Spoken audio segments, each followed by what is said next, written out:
నమస్తే. మనతో పాటు బీసీ సంఘం ప్రెసిడెంట్ అంజలి యాదవ్ గారు ఉన్నారు. బీసీలకు 42% రిజర్వేషన్లు కేటాయిస్తారు కావచ్చని తెలంగాణ సమాజం మొత్తం మీద చూసింది. ఇలా మళ్ళా పాత పద్ధతిలోనే రిజర్వేషన్లు కేటాయించినారు. ఎట్లా చూస్తారు అసలు? ఇప్పుడు బీసీలకు ఏంటంటే 42% రిజర్వేషన్ ఇస్తున్నా అని చెప్పింది గవర్నమెంట్. గత ప్రభుత్వం అయితే అది కూడా మెన్షన్ చేయలేదు. అండ్ వాళ్ళు 10 సంవత్సరాల పాలనలో బీసీలకు చాలా అంటే చాలా అన్యాయం జరిగింది. ఈ రోజు ప్రభుత్వం గవర్నమెంట్ వచ్చిన కాంగ్రెస్ వచ్చిన తర్వాతకి సరే నేను మా ముఖ్యమంత్రి రెడ్డి గారని నేను చెప్పడం కాదు, కానీ బీసీలు అందరూ అవకాశం వచ్చింది అని అనుకుంటున్నారు. బట్ ఆ అవకాశం వచ్చి కూడా మనకు ఏదో ఒక వారం 10 రోజులు రాకతోలుగానే మనం దాన్ని రిజెక్ట్ చేయడం జరిగింది. సో దాని మీద మళ్ళీ మా కార్యాచరణ మళ్ళీ స్టార్ట్ అయిపోయింది. సో 22% అని అంటున్నారు. మనకి 42% అనేది పక్కా రావాలనేది బీసీ సంఘాలు, అనేక సంఘాలు అందరు కలిసి ఈ రోజు మేము ప్రెస్ మీట్ పెట్టడం జరిగింది. మేము ప్రధానంగా దీనిపైన బీసీ సంఘాలు ఏమంటున్నాయంటే, ప్రభుత్వంలోని కొంతమందే కావాలని బీసీలకు 42% రిజర్వేషన్లు రాకుండా చేస్తున్నారని పెద్ద ఆరోపణ చేస్తున్నారు. అఫ్కోర్స్ ఉండొచ్చు, ఎందుకంటే ఓసీ నాయకులు చాలా మంది ఉన్నారు దీంట్లో. బీసీలకు అన్యాయం జరగాలని కూడా చూస్తుంటారు కాబట్టి. సో ఎందుకంటే ఎప్పుడైనా వాళ్ళదే రాజ్యం, వాళ్ళే అధికారంలో ఉండాలి, మొదటి నుంచి బీసీలని అనగదొక్కాలి, బీసీలు అంటే వాళ్ళ కింద జీతగాళ్ళ లాగా చూసారు. బట్ ఈ రోజు నేను ఏమంటున్నా అంటే బీసీలు ఆ రోజులు పోయినాయి, గొర్రెలు బర్రెలు కాసుకొని మీకు జీతాలు ఉండే రోజులు పోయినాయి. బీసీ నాయకులు ఈ రోజు కూడా రాజాధికారం, వాళ్ళు కూడా పదవులలో వచ్చే అవకాశాలు వచ్చాయి. పిల్లలు చదువుకున్నారు, ఒకప్పుడు వ్యవసాయం జీతగాలు చేసేవాళ్ళు, ఈ రోజు చదువుకున్నారు. ఎంతో మంది తెలివి కళ్ళ పిల్లలు ఉన్నారు. బీసీలకు అవకాశం 42% ఏదైతే జీవో ఉందో అది పాస్ చేస్తే ఈ రోజు మా బీసీ కులాలలో ఉన్న పిల్లలు కూడా రేపు చట్టసభల్లో కానీ, ఎలక్షన్లలో కానీ, అసెంబ్లీలలో కానీ, రాబోయే జెడ్పీటీసీ ఎంపీటీసీలో కూడా వాళ్ళకు కూడా అవకాశం వస్తుంది. అంటే ఇప్పుడు ప్రభుత్వం బీసీలను మోసం చేసినట్లేనా అంటే ఈ కుట్ర ధోరణితోనే? 100% గతంలో బీఆర్ఎస్ పార్టీ అలాగే చేసింది 10 సంవత్సరాలు. ఇప్పుడు ప్రభుత్వం బీసీ అనేది తీసుకొచ్చింది, బట్ కానీ ఇంకా అది అమల్లో చేయలేదు. అమల్లో చేయాలంటే బీసీ నాయకులు, బీసీ సంఘాలు, కుల సంఘాలు అందరు అన్నదమ్ములు అందరు కలిసి కట్టెగా కదిలి వస్తేనే ఇది మన హక్కు అనేది మనం సాధిస్తాం. అంటే ముఖ్యంగా మనం 2 విషయాలు పరిశీలించుకోవచ్చు. గతంలో బీసీ సంఘాలన్నీ కలిపి బంద్ చేపట్టినాయి. ఆ బంద్ కార్యక్రమంలో ఇటు బీజేపీ పాల్గొన్నది, ఇటు బీఆర్ఎస్ పాల్గొన్నది, ఇటు కాంగ్రెస్ పాల్గొన్నది. 3 పార్టీలు కూడా ప్రధాన పార్టీలు అన్ని పాల్గొన్నాయి. ఎవరి మీద అసలు పోరాటం అని చెప్పేసి తెలంగాణ బీసీ సమాజం మొత్తం అర్ధరహితంగా మారిపోయిన పరిస్థితి. ఇప్పుడు మీరు అన్నట్టు బీజేపీ కానీ, కాంగ్రెస్ కానీ, బీఆర్ఎస్ కానీ నాయకులు ఏంటంటే వాళ్ళందరూ రావాలి. వాళ్ళు ఒక బీసీ కులంలో పుట్టారు, ఒక బీసీ గడ్డ మాది బీసీ అనేది ఒక బ్లడ్ లో ఉంది. సెంట్రల్ మినిస్టర్ మీద బీజేపీ కూడా రావాలి. ఎందుకు రావాలి అంటే బీజేపీ నాయకుడు కూడా బీసీనే ఉన్నాడు కదా, ఉన్నప్పుడు వాళ్ళకు అవకాశం వచ్చింది, మిగతా వాళ్ళకి అవకాశం రావాలి. ఇవాళ నేనున్నాను తెలంగాణ రాష్ట్ర ఉపాధ్యక్షులు. ఇప్పుడు నేను అదే అంటున్నాను తమ్మి, నేనేమంటున్నా అంటే నేను ఈ రోజు ఒక పార్టీలో, అధికారం పార్టీలో ఉన్న కాంగ్రెస్ పార్టీ నుంచి నేను రాష్ట్ర ఉపాధ్యక్షులుగా వర్క్ చేస్తున్నా. నా తోటి చెల్లెకు, అక్కకు, నా తోటి తమ్ముళ్ళకు కూడా ఉపయోగం, వాళ్ళకు కూడా అవకాశం ఇవ్వాలి కదా, వాళ్ళకు కూడా అవకాశం రావాలంటే మేము కొట్లాడాలి వాళ్ళ కోసం. మాలాంటి నాయకులు ఎవరైతే స్టేట్ లీడర్ లో ఉన్నారో, ఎవరైతే అధికారంలో ఉన్న నాయకులు ఏ పార్టీలైనా ఉండని, మిగతా వాళ్ళ కోసం, బీసీల కోసం కొట్లాడడం కోసం ప్రతి ఒక్కరు వస్తున్నారు. ఫైనల్ గా ఏం చెప్తారు అంటే బీసీ సంఘాలన్నీ ఏకమైనవి, 42% రిజర్వేషన్ సాధించుకున్న తర్వాతనే స్థానిక సంస్థల ఎలక్షన్స్ కు సిద్ధమవుతారా? అవును, ఇప్పుడు ప్రెసెంట్ అయితే మా బీసీలు అయితే ఒకటేనండి, స్థానిక ఎలక్షన్స్ అనేది డిక్లరేషన్ ఇచ్చారు. బట్ అది డిక్లరేషన్ ఇచ్చారు, బీసీలకు న్యాయం జరుగుదో తెలియదు కాబట్టి దీన్ని పోస్ట్ పోన్ చేయాలని కోరుతున్నాము. అంతేకాకుండా ఒకవేళ ఆ అవకాశం ఇస్తే బీసీ బిడ్డకు ప్రతి ఒక్క మండలంలో కానీ, ప్రతి ఒక్క డిస్ట్రిక్ట్ లో కానీ బీసీ బిడ్డకు అవకాశం ఇవ్వండి. బీసీ బిడ్డకు అవకాశం ఇచ్చినట్టే కాకుండా తోటి బీసీలు కూడా, అన్నదమ్ములు ఏ కుటుంబాలు అయితే ఉన్నాయో, వాడు 1 ఎకరం 1/2 ఎకరం అమ్ముకొని ఈ రోజు సర్పంచ్ గాని, జెడ్పీటీసీ గాని మనం నామినేషన్ వేస్తున్నాడు. బట్ ఈ రోజు బీసీ బిడ్డకు టికెట్ వచ్చినా రాకుంటే మనం పొట్లాడదాం, వచ్చినా కూడా తోటి బీసీలందరూ కలిసికట్టుగా ఉండి ఓటేసి అతన్ని గెలిపియాలి. అది 100% మనం అందరం అనుకుంటే సాధ్యం, కంపల్సరీ అయింది. బీసీ నాయకులు అందరూ, బీసీలో ఉన్న ప్రతి ఒక్క కుటుంబ సభ్యులు అందరం ఏకమైతే పక్కా సాధిస్తాం. ఏంటి కార్యాచరణ, ఏంటి బీసీల కార్యాచరణ ఒకవేళ ప్రభుత్వం ఎటువంటి నిర్ణయం తీసుకోకపోతే? బీసీలకు ప్రభుత్వం అనేది నిర్ణయం తీసుకుంటదని నేను అనుకుంటున్నాను. అండ్ ముఖ్యమంత్రి గారు కానీ, అండ్ పిసిసి గారు కానీ బీసీలకు న్యాయం జరగాలని అంటున్నారు. బట్ ప్రెసెంట్ ప్రతి ఒక్క దాంట్లో బీసీల నేమ్స్ ఇస్తున్నారు. ఇప్పుడు రాబోయే స్థానిక ఎలక్షన్లలో కూడా బీసీలకి అవకాశం వస్తుందని మేము మేమైతే ఎదురు చూస్తున్నాము. అది కాక అవకాశం ఇవ్వలేదు అనుకోండి, బీసీల పట్ల మేము కూర్చొని ధర్నాలు చేయడానికి రెడీగా ఉన్నాం. నమస్తే, మనతో పాటు హిందూ బీసీ మహాసభ అధ్యక్షులు, జాతీయ అధ్యక్షులు సిద్ధేశ్వర్ గారు ఉన్నారు. సార్, బీసీలకు 42% రిజర్వేషన్లు వస్తాయని చెప్పేసి ఎంతో ఆశతో ఉంటే ఇవాళ పార్టీ పరంగా 42% రిజర్వేషన్లు ప్రభుత్వం కేటాయించింది. ఎట్లా చూస్తారు? ఇది మోసం, ఇంకేం లేదు. బీసీలను ఇట్ట నిలువున దగా చేయడం, పట్టబగలు దుర్మార్గంగా మోసం చేయడం ఇది. కనుక దీన్ని తీవ్రంగా ఖండిస్తున్నాం. బీసీ సమాజం ఇవాళ చాలా వేదనతో ఉన్నది. వాస్తవానికి కామారెడ్డి డిక్లరేషన్ అనేది ఆయన దయతో పెట్టింది కాదు. అంతకుముందు ఉదయపూర్ డిక్లరేషన్ ను ఖతం చేయడానికి కామారెడ్డి డిక్లరేషన్ ని మోసంగా తెచ్చిండు. సరే, ఈ తెచ్చిన దాన్ని అమలు చేస్తాడు అని ఆశపడ్డం ఇన్ని రోజులు. ప్రతి సందర్భంలో ఖచ్చితంగా కామారెడ్డి డిక్లరేషన్ మేము అమలు చేస్తాం. బీసీలకు చట్టసభల్లో చట్టబద్ధంగానే మేము 42% ఇస్తాము అని చెప్తూ వచ్చిండు. గత 4 రోజుల క్రితం వరకు కూడా మేము చట్టబద్ధంగానే చేస్తామని నమ్మకంగా ఆ పార్టీ సంబంధించిన శ్రేణులు గాని లేదా ప్రభుత్వంలో ఉన్న మంత్రులు గాని ప్రతి ఒక్కరూ చెప్తూ వచ్చిండ్రు. చివరికి జూబ్లీహిల్స్ లో గెలవగానే మేము మా బీసీ కదా అని గెలిపించుకున్నాం. కానీ అదేదో వారి ప్రతిభ అయినట్టు ఇవాళ బీసీలను వంచడానికి సిద్ధమైన రేవంత్ రెడ్డి ఎట్టి పరిస్థితుల్లో ఊరుకునేది లేదు.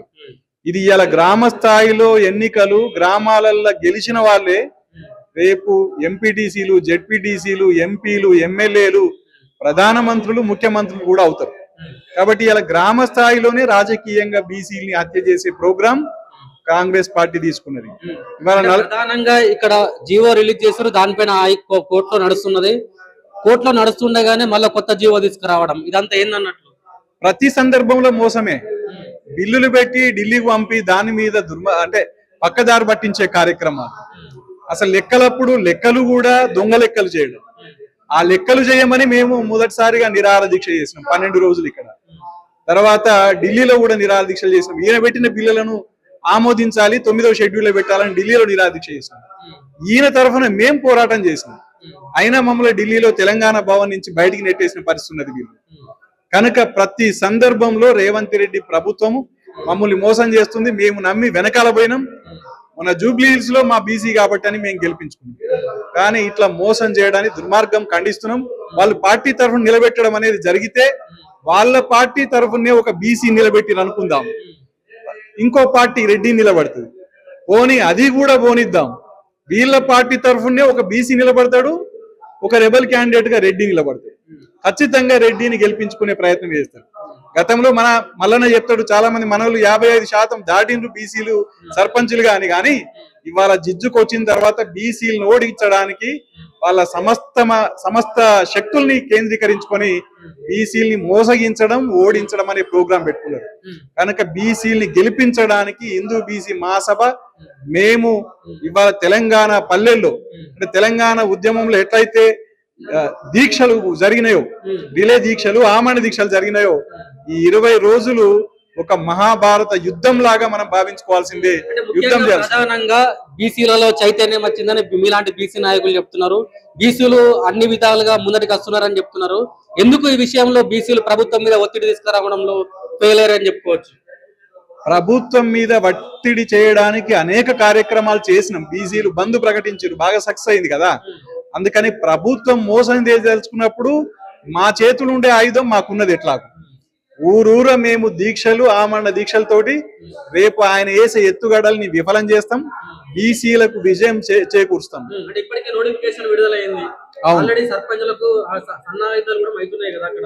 మేము ఇవాళ ఒకటే చెప్తున్నాం, నోటిఫికేషన్ రద్దు చేసుకోవాలి, విడుదల కాకూడదు. 42% జీవో రద్దు చేసుకోవాలి. 42% చట్టబద్ధంగా మాకు అమలు చేయాలని కోరుతున్నాం. ఇంకా నోటిఫికేషన్ రేపో ఎల్లుండో వస్తుంది అనుకుందాం. మేము ఇంత అడుగుతున్నా ఆయన నోటిఫికేషన్ ఇస్తే మాత్రం ఖచ్చితంగా మేము ఆమరణ దీక్షలకు పోతాం. తెలంగాణ పల్లెల్లో ఆయన పార్టీ, ఆయన కులము, ఆయనకు తగిన బుద్ధి చెప్తాం మేము రేవంత్ రెడ్డి. బీసీలకు 42% రిజర్వేషన్లు కేటాయించిన తర్వాతనే ప్రభుత్వం స్థానిక సంస్థల ఎలక్షన్స్ పోతామని గతంలో చెప్పింది. ఇలా పార్టీ పరంగా రిజర్వేషన్లు కేటాయించడం అంటే బీసీలను మోసం చేసినట్లేనా? 100% మోసం చేసినట్టు. 100% మోసం చేస్తున్నారు. అది అర్థమైపోయింది, బీసీలకు అర్థమైపోయింది. గ్రామాన ఈ చైతన్యం నిండుకుంటుంది. కాబట్టి హామీ ఇచ్చిన వాళ్ళు దానికి కట్టుబడి ఉండాలి. బీసీలకు న్యాయం చేయాలి, రాజ్యాంగ హక్కు కల్పించాలి. అప్పుడే సర్పంచ్ ఎలక్షన్ కానీ, ఎంపీటీసీ కానీ, జెడ్పీటీసీ కానీ ఎలక్షన్ పోవాలి. అంటే సర్పంచ్ ఎలక్షన్స్ పాత పద్ధతిలో నిర్వహిస్తాం, జెడ్పీటీసీ ఎంపీటీసీ ఎన్నికలను మాత్రం 42% రిజర్వేషన్లను కేటాయించిన తర్వాతనే ఎలక్షన్స్కి వెళ్తామని చెప్పేసి కూడా కొంతవరకు చెప్తున్న పరిస్థితి. అసలు సర్పంచే ఎలక్షన్లకే చిత్తశుద్ధి లేదు మీకు. జెడ్పీటీ ఎంపీటీసీలకి అంటే వాళ్ళకి ఏం అధికారం ఉంటే, జెడ్పీటీసీలకు ఎంపీటీసీలకు ఉండే అధికారాలు ఏమిటి, వాళ్ళ హక్కులు ఏంటి? అసలు మీరు ఏ విధంగా ఇస్తారు? మీరు పార్టీ పరంగా ఇస్తామంటున్నారు సర్పంచ్. అసలు పార్టీ పరంగా సర్పంచ్ ఎలక్షన్ జరుగుతాయా? మరి అంత తేలితక్కువ బీసీ జనాలు, మరి అంత అవమానకరంగా అసలు వీళ్ళకి తెలివి లేదు, వీళ్ళంతా ముదునాగుడులు అనే పరిస్థితిలో సర్పంచ్ ఎలక్షన్ లో మేము పార్టీ నుంచి ఇస్తామనే ప్రకటన అనేది ఎంత హాస్యాస్పదంగా ఉంది. సర్పంచ్ ఎలక్షన్ లో బీఫామ్ ఇస్తారా? సర్పంచ్ ఎలక్షన్ లో వాళ్ళకి సింబల్స్ ఉంటాయా, వాళ్ళ గుర్తులు ఉంటాయా, పార్టీ గుర్తులు ఉంటాయా? ఇప్పుడు ఉన్నప్పుడు మీరు ఎట్లా ఇస్తారంటే పరాకాష్ట మోసానికి ఇది. అంటే ఆ హాస్యానికి కూడా హద్దు ఉంటుంది కదా, మోసానికి కూడా హద్దు ఉంటుంది కదా, వాటిని మించిపోయింది ఇది. ఎందుకు మరి అంటే బీసీ సమాజం చైతన్య పరుస్తుందని మీలాంటి బీసీ నాయకులు చెప్తున్నారు. బీసీ సమాజంలో కొంతవరకు కొత్త ఒరవడిక మొదలైందని చెప్తున్నారు. ఎందుకు ప్రభుత్వం మీద బీసీ సమాజం పోరాటం చేయడంలో విఫలమైంది అనుకోవచ్చు ఈ రిజర్వేషన్ల అంశానికి? పోరాటం ఇప్పుడే మొదలు పెడుతుంది, ఇంకా మొదలు అవ్వలే పోరాటం. యుద్ధం ఆరంభమవుతుంది, ఆరంభమైన తర్వాత తెలుస్తుంది ఏంటనేది. సో ఇంకా పోరాటమే స్టార్ట్ అవ్వలేదు, ఇప్పుడిప్పుడే అడుగులు వేస్తుంది. అదొక దేశకి వెళ్ళిన తర్వాత తెలుస్తుంది ఈ పోరాటం యొక్క నైపుణ్యం ఏంటి, పోరాటం యొక్క పటిమ ఏంటి, దీని పరిణామాలు ఏంటి, తర్వాత ఏం జరగబోతుంది అనేది అందరికీ తెలుస్తుంది. అధికార పక్షానికి, ప్రతిపక్షానికి, ప్రజలకి, ఎవరికైతే అడ్డం పడుతున్నారో వాళ్ళకి అందరూ కూడా తెలుస్తుంది. అంటే రేపు మాపు నోటిఫికేషన్ కూడా విడుదలయ్యే అవకాశం ఉంది. ఈ సమయంలో బీసీ సంఘాలన్నీ ఏ రకంగా ముందరిపోతున్నాయి? చేస్తున్నాయి, కార్యాచరణ ప్రకటిస్తున్నారు అందరూ. ఆ కార్యాచరణ ప్రకారం బీసీలందరినీ బయటికి తీసుకొస్తారు. ప్రతి ఒక్కరు వాళ్ళ రాజ్యాంగ హక్కు కోసం పోట్లాడతారు. ఖచ్చితంగా డెమోక్రటిక్ ప్రాసెస్ లో ఖచ్చితమైన నిర్ణయాలు ఉంటాయి, ఖచ్చితమైన పోరాటాలు ఉంటాయి. నమస్తే, మనతో పాటు తెలంగాణ రాష్ట్ర సర్పంచుల సంఘం అధ్యక్షులు భూమన్న యాదవ్ గారు ఉన్నారు. భూమన్న, బీసీలకు 42% రిజర్వేషన్లు కేటాయిస్తారు కావచ్చు, బీసీలు అందరూ ఈసారి సర్పంచులు, వార్డు మెంబర్లు అవుతారు కావచ్చు అని అందరూ ఎదురు చూసారు. కానీ ప్రభుత్వం మాత్రం కొత్త నిర్ణయం తీసుకుంది. ఇలా పార్టీ పరంగా 42% పార్టీ పరంగా రిజర్వేషన్లు కేటాయిస్తామని చెప్పేసి ఒక అనౌన్స్మెంట్ చేసింది. దీనివల్ల బీసీలకు నష్టమేనా? ముఖ్యంగా గతంలో 10 సంవత్సరాల కాలంలో, పదవి కాలంలో కేసీఆర్ గారు తగ్గిస్తూ ఎన్నికలు పెట్టడం జరిగింది. 2019లో పెట్టి బీసీలకు అన్యాయం చేసిండు, కొట్టడం జరిగింది. ఈ రోజు రేవంత్ రెడ్డి గారు కేసీఆర్ పాలన బీసీలకు కానీ అన్ని విధాలుగా నష్టం జరిగింది. అప్పుడు ఆ సర్పంచులు కూడా 13 సర్పంచులు కూడా అక్కడ చనిపోవడం జరిగింది. ఎందుకంటే బిల్లులు రాక చనిపోవడం జరిగింది కేసీఆర్ హాయంలో. రేవంత్ రెడ్డి పాలన కావాలని చెప్పేసి ప్రజలు కోరుకున్నారు, బీసీలు, ఎస్సీ, ఎస్టీలు అందరూ కలిసి. అదే కామారెడ్డిలో బీసీ డిక్లరేషన్ రాహుల్ గాంధీ గారు మేనిఫెస్టోలో పెట్టారు, 42% రిజర్వేషన్ చేస్తామని. దాన్ని చేయకుండా చేస్తేనే ప్రజలు నమ్మి నేను ముఖ్యమంత్రిగా చేశాను. ఇప్పుడు ఈ పరిస్థితులలో 42% రిజర్వేషన్ చేయకపోతే ఇలా స్థానిక సంస్థల ఎలక్షన్ వస్తున్నాయి. ఇలా సర్పంచులు, ఎంపీటీసీలు తీసుకున్నట్టయితే పరిస్థితి దారుణంగా ఉన్నది. ఎందుకంటే 42% రిజర్వేషన్ ప్రకారం చేస్తేనే రేపు రేవంత్ 2 సంవత్సరాల పదవి కాలంలో సీఎం గారి రేవంత్ అన్నకు మంచి భావన ఉంది, ప్రజల్లో బీసీలలో ఉంది. కానీ అది చెడ్డ పేరు వస్తుంది. తప్పకుండా 42% రిజర్వేషన్ ప్రకారం పోతేనే అంతా హర్షం చేస్తారు రాష్ట్ర.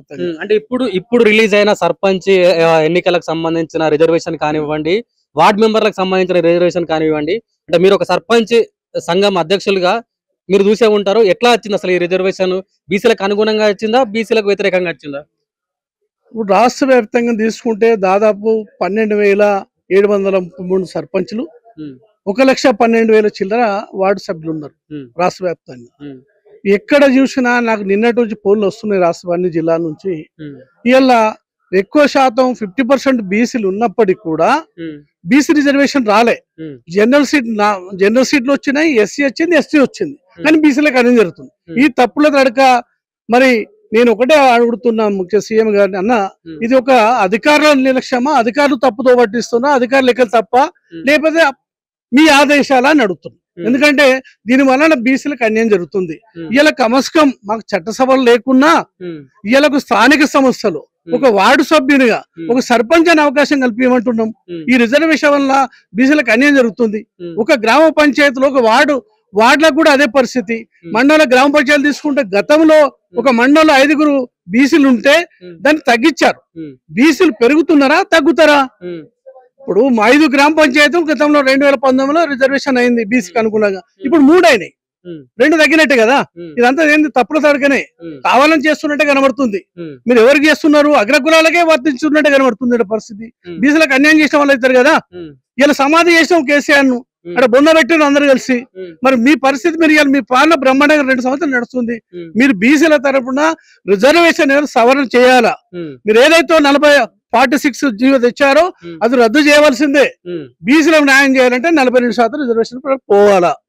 అంటే ఇప్పటికే 46 జీవో 46 జీవోను ప్రకటించినారు. దాదాపుగా రేపు మాపు నోటిఫికేషన్ విడుదలవుతుంది. ఇప్పటికే బీసీ సంఘాలు ఎన్ని రకాలుగా పోరాడినా కూడా వ్యర్థం లెక్కనే ఉంది. ఈ సమయంలో ఏమైనా మార్పు జరిగే అవకాశం ఉందా? మార్పు జరపాలంటున్నాం. రేపు జరగబోయే ఉద్యమాలు గ్రామాల గాని, మండల స్థాయి, జిల్లా స్థాయిలో గాని ఆర్ కృష్ణన్న గారి నాయకత్వంలో రేపు అవసరం పడితే అమరణ దీక్ష కూర్చుంటాం, లేదంటే న్యాయ పోరాటం చేయడానికి సిద్ధం.